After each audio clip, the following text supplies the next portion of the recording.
Transgender students from kindergarten through college at Ohio public and private schools will be banned from using multi-purpose bathrooms that fit their gender identities under a measure that has now been signed by Republican Governor Mike DeWine today.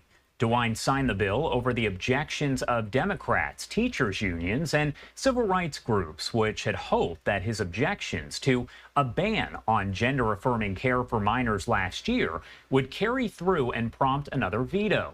The Republican-backed measure, labeled the Protect All Students Act, requires public and private schools, colleges, and universities to designate special separate bathrooms, locker rooms, and overnight accommodations, quote, for the exclusive use of either males and females based on one's gender assigned at or near birth in school buildings and other facilities used for school-sponsored events. Now, it contains no enforcement mechanism as of now. The bill's Republican sponsor did say, quote, it revolves around safety, security, and I think common sense. It protects our children and grandchildren in private spaces where they are most vulnerable. Now, the ACLU of Ohio was among the groups that had lobbied for a veto, condemning the measure as a violation of the right to privacy of LGBTQ plus Ohioans that will make them less safe. With DeWine's signature, Ohio adds the pushback that's cropped up nationally among many Republican politicians. That includes, of course, President-elect Donald Trump, as transgender people have gained more visibility and acceptance on some fronts in recent years.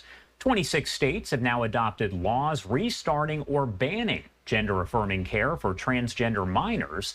The U.S. Supreme Court scheduled to hear arguments next month on whether Tennessee's ban on such treatments can continue to be enforced, any ruling likely to impact policies in other states as well.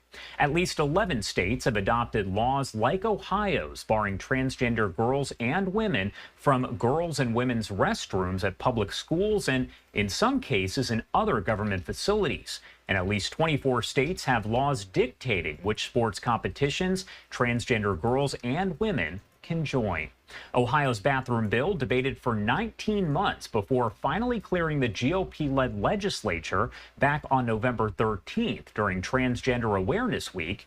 It was tacked onto a separate piece of legislation by the Ohio House that related to the state's College Credit Plus program, which allows high schoolers to earn college credit. Again, if you are just joining us, transgender students from kindergarten through college at Ohio public and private schools will be banned from using multi-purpose bathrooms that fit their gender identities under a new measure that has now been signed by Governor Mike DeWine.